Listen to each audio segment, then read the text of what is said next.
আসসালামু আলাইকুম ওয়া রাহমাতুল্লাহি ওয়া বারাকাতুহু। সুপ্রিয় মূলনীতি চ্যানেলের সত্যের সন্ধানী দর্শকবৃন্দ, আল্লাহর অশেষ রহমতে নতুন একটি বিষয় নিয়ে আপনাদের সামনে হাজির হয়েছে। আল্লাহ রাব্বুল আলামিন কুরআনুল কারীমকে 114টি সূরা দিয়ে বিভক্ত করেছেন। প্রত্যেকটি সূরার পিছনে আল্লাহ তাআলার কোনো ইচ্ছা, কোনো নির্ধারিত বিষয় রয়েছে। ইনশাআল্লাহ আমি আপনাদের সামনে সেই বিষয়টি তুলে ধরার চেষ্টা করব। শুরুতে যে সূরাটি দিয়ে শুরু করব তা হলো কুরআনুল কারীমের 30তম পারার প্রথম সূরা। প্রথমে সূরার সংক্ষিপ্ত বিবরণ। আলোচ্য সূরার নাম সূরাত আন-নাবা। এটি কুরআনুল কারীমের 30তম পারার প্রথম সূরা এবং কুরআনুল কারীমের 78 নং সূরা। ইহা নাজিল হয় মক্কাতুল মুকাররমায়। এই সূরার আয়াত সংখ্যা হলো 40 এবং রুকু সংখ্যা হলো 2। নামকরণ। আলোচ্য সূরার 2 নং আয়াতে উল্লেখিত আন-নাবাইল আযীম এর মধ্য থেকে আন-নাবা শব্দের অনুসরণে সূরার নাম রাখা হয়েছে সূরাতুন নাবা। এটি আরবি ভাষার অলংকার রীতি অনুযায়ী তাসমিয়াতুল কুল্লি বিইসমিল জুজ এর আওতায় পড়ে। আর নাবা শব্দের মধ্যে সম্পূর্ণ সূরার একটি ভাবমূর্তি ফুটে উঠেছে। নাজিলের প্রেক্ষাপট। সূরাতুন নাবা নাজিলের স্থান হলো মক্কাতুল মুকাররমা। তাফসীর কারকদের বর্ণনা মতে এই সূরা মক্কায় নবুয়তের প্রাথমিক সময়ে অবতীর্ণ হয়। আলোচনার বিষয় ও পূর্বের সূরার সাথে যোগসূত্র। পূর্বে বর্ণিত সূরা ও আলোচ্য সূরার মধ্যে এক বিস্ময়কর যোগসূত্র রয়েছে। পূর্বে বর্ণিত সূরা সূরাতুল মুরসালাতে যে বিষয়কে অধিক প্রাধান্য দেওয়া হয়েছে তা হলো কিয়ামতের বিষয়।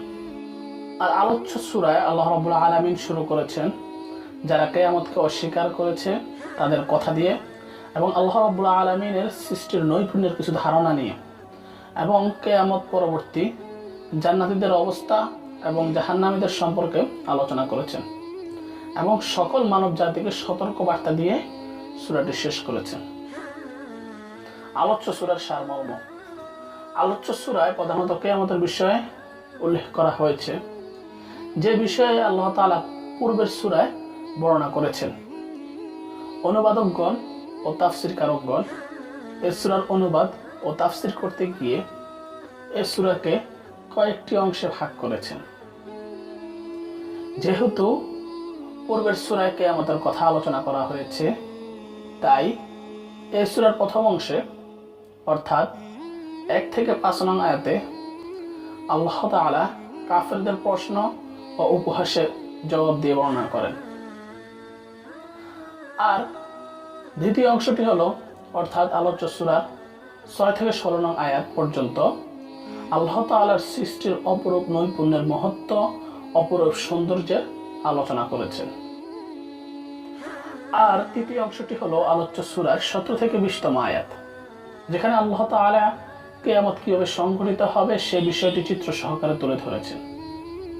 আলোচ্য সূরার চতুর্থ অংশ অর্থাৎ 21 থেকে 30তম আয়াতে আল্লাহ তাআলা সেই সমস্ত কাফেরদের কথা বলেছেন যারা আল্লাহ তাআলার হিসাব নিকাশের আশা করে না, যারা আল্লাহ তাআলার আয়াতসমূহকে মিথ্যা বলেছে, তাদের প্রত্যেকটি কথা কাজ আল্লাহ রাব্বুল আলামিনের নিকট প্রমাণ সহ রয়েছে এবং তাদেরকে অবশ্যই হিসাব করা হবে এবং তাদের কৃতকর্মের জন্য তাদেরকে শাস্তি প্রদান করা হবে। আলোচ্য সূরার পঞ্চম অংশ অর্থাৎ 21 থেকে 36 নং আয়াতে আল্লাহ রাব্বুল আলামিন সে সমস্ত বান্দাদের সফলতা ও পুরস্কারের কথা বলেছেন যারা একনিষ্ঠভাবে আল্লাহর উপর ঈমান এনেছে এবং তার সকল সিদ্ধান্তের উপর অটল থেকেছে এবং দুনিয়ার জীবনে সমস্ত কাজের জবাবদিহি করতে হবে মনে করে সবার আগে আখিরাতের কথা চিন্তা করেছে। প্রিয় বন্ধুগণ, আল্লাহ রাব্বুল আলামিন আলোচ্য সূরাটি শেষ করেছেন কিয়ামত দিবসের চিত্র আলোচনা করে, কাফেরদের হতাশার বাণী এবং মুমিনদের জন্য সাবধানতার বাণী দিয়ে। আলোচ্য সূরা থেকে আমাদের শিক্ষা। প্রথম শিক্ষা, কিয়ামত নিশ্চয়ই সংঘটিত হবে, তা নিয়ে কোনো প্রকার সন্দেহ সংশয় প্রকাশ করা যাবে না। দ্বিতীয়ত, কিয়ামত কখন হবে তা নিয়ে কোনো প্রকার প্রশ্ন করা যাবে না, কেননা সে দিনটি আল্লাহর পক্ষ থেকে নির্ধারিত, সে বিষয়ে অন্য কেউই অবগত নয়। তৃতীয় হলো আল্লাহ রাব্বুল আলামিন সমস্ত বিশ্বজগৎকে তার নিজ হাতে অপরূপ নৈপুণ্য ও অপরূপ সৌন্দর্য দ্বারা সৃষ্টি করেছেন। 4, কিয়ামত যখন সংঘটিত হবে তখন আল্লাহ রাব্বুল আলামিনের এই সমস্ত সৌন্দর্য, সমস্ত নৈপুণ্য আল্লাহ রাব্বুল আলামিনের আদেশে তুলার মতো ধূলিসাৎ হয়ে যাবে। 5, আর যারা জান্নাতি হবে তাদের জন্য সকল প্রকার নাজ নেয়ামতের ব্যবস্থা করা হবে যা তাদের সাথে ওয়াদা করা হয়েছে। 6, আর যারা জাহান্নামী হবে তাদের জন্য কঠোর থেকে কঠোরতম শাস্তির ব্যবস্থা করা হয়েছে। 7, সর্বশেষ আল্লাহ রাব্বুল আলামিন সাবধানতার বাণী দিয়ে শিক্ষা দিয়েছেন যারা এখনো বিপদগামী রয়েছে তাদের এখনো আল্লাহর রাস্তায় ফিরে আসার সুযোগ রয়েছে।